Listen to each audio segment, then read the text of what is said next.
Hello, I'm Annette Young and welcome to the 51%, a show about women who are reshaping our world. Coming up, South Africa has one of the highest rates of femicide in the world, yet half of the safe houses for survivors of domestic violence in Cape Town are now facing closure. Also, how amid grief comes strength. Mothers in the Brazilian city of Rio de Janeiro who lost their children due to gang violence form a support network which also fights for justice.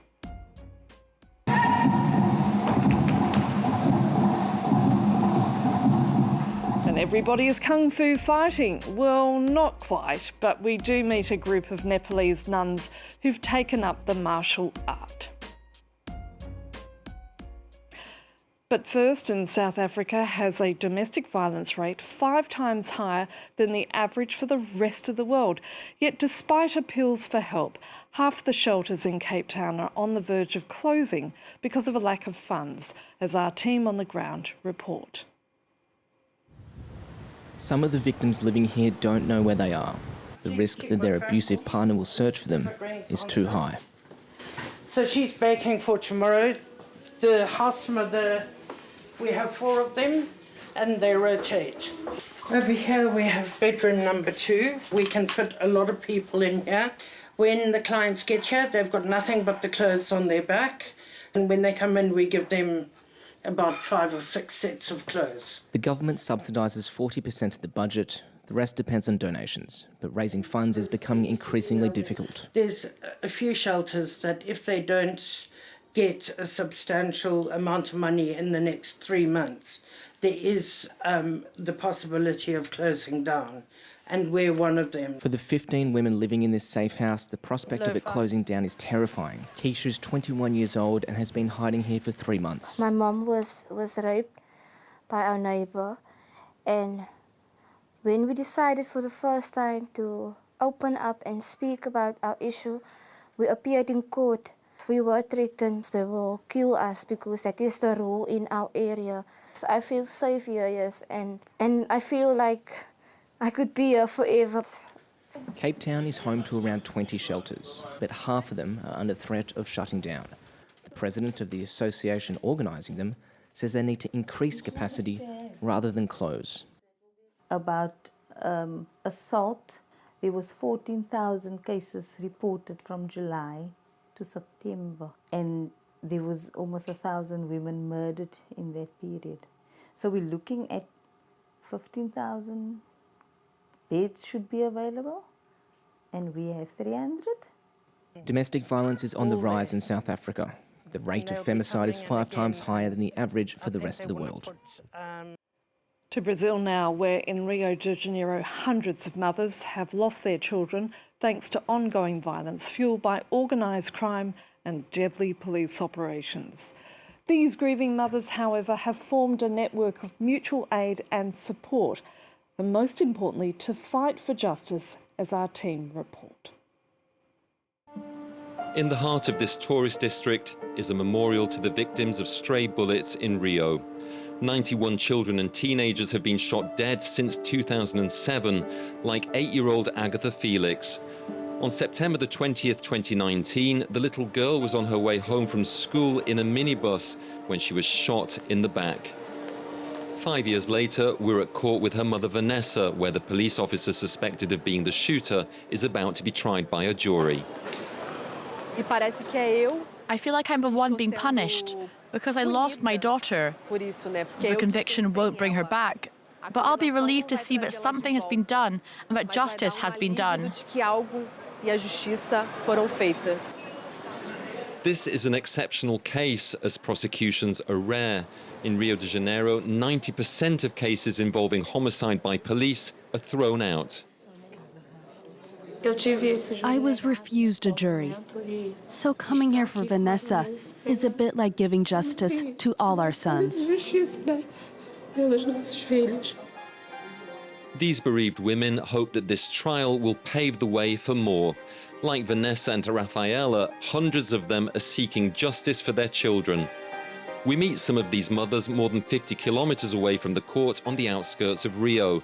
This neighborhood is one of the hardest hit by violence. There are regular shootouts between drug dealers, police and paramilitary groups. Bora, gente, bora entrar. Josiana Martins has lost two sons. The first in 2018, murdered by the militia, the Rio Mafia. The other was killed during a police operation in a favela 2 years ago. To try to overcome her grief, she's created a mother's collective. There are breathing classes to relax and a drama workshop to express themselves. 20 or so have found the courage to come here today, like Luciana. I've had 5 children and I've lost my 5 children. And I have a grandson who lives near here. If I can interact today, even if it's just a little, it makes me feel good. I live alone and it's rare that I have visitors. I spend more time in God's presence. Many are struggling with their mental health and are on antidepressants. I'm undergoing treatment with a psychiatrist, a psychologist, and a neurosurgeon. I developed a brain cyst after my son died. If I don't lean on them and they on me, we'll die. This is a mother who couldn't bear the death of her son and died as a result. She was a good friend. When she died, I said to myself, I'm going to die too, but I'm still here. For the first time, these often overlooked women finally feel heard. At the Federal University of Rio de Janeiro, we meet up with Josiane. 100 mothers like her have been selected to take part in a project. They have the difficult task of writing the outline for a public policy to combat state violence, a report which will then be studied by the Ministry of Justice. It's important to recognise that these women are capable of thinking and formulating public policies. We need to listen to those who are most interested in these policies and who will benefit from them. This is fundamental if we want to produce something that really works. At 73, Isildete da Silva is one of the leaders of the struggle. Her son disappeared in 2003. She says he was killed by police officers, but the case has never moved forward. She's calling for better institutional support for victims. Now I'm waiting to see if things will change with this project, because I've always had the evidence against the police, who even threatened me and tried to protect themselves. I'm still waiting for an answer from the government. They haven't given me any solution to date. Cases like hers are all too common. In Rio de Janeiro, 6 out of 10 police investigations into the deaths of children and teenagers are at a standstill, some for decades.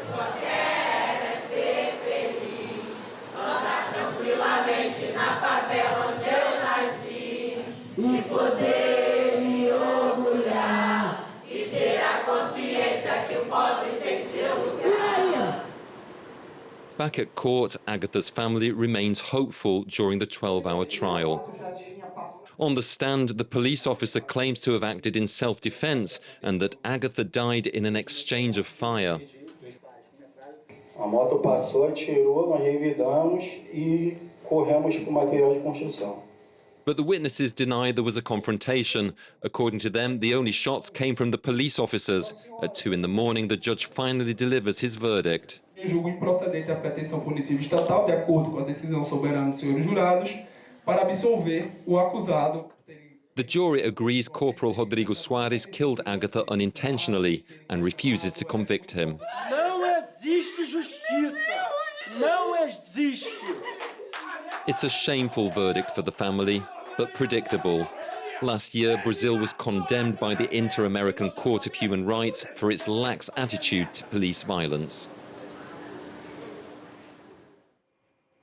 And finally, a most unlikely combination: Buddhist nuns performing kung fu. Well, in Nepal, a group of women dubbed the Kung Fu Nuns were proud to show off their skills during the opening ceremony of their monastery, closed since the COVID pandemic. Aurore Chloe Dupuis has the story. Nestled on top of a hill, overlooking the Kathmandu Valley, the Druk Amitabha Monastery is a peaceful, spiritual centre. Home to 300 nuns who pray, clean, cook. but also practice martial arts. They're dubbed the Kung Fu nuns. Their mission, stay strong to help others.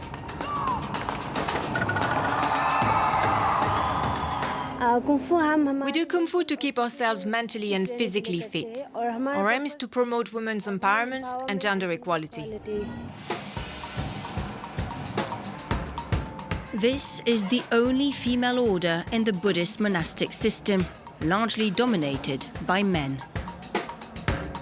Nuns here gained the same status as monks 1,000 years ago, when a powerful man slightly below the Dalai Lama in the Tibetan hierarchy allowed them to learn Kung Fu.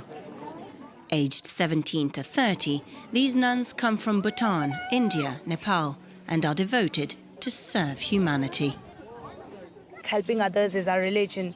Whatever is more beneficial for other people, I would like to do that. We do a lot of self-defense workshops and we do a lot for environment. The nuns have just finished building more than 200 homes in Nepal, hit by a deadly earthquake in 2015. From humanitarian workers to solar panel technicians, animal rescuers to bike riders, these are no ordinary Kung Fu nuns.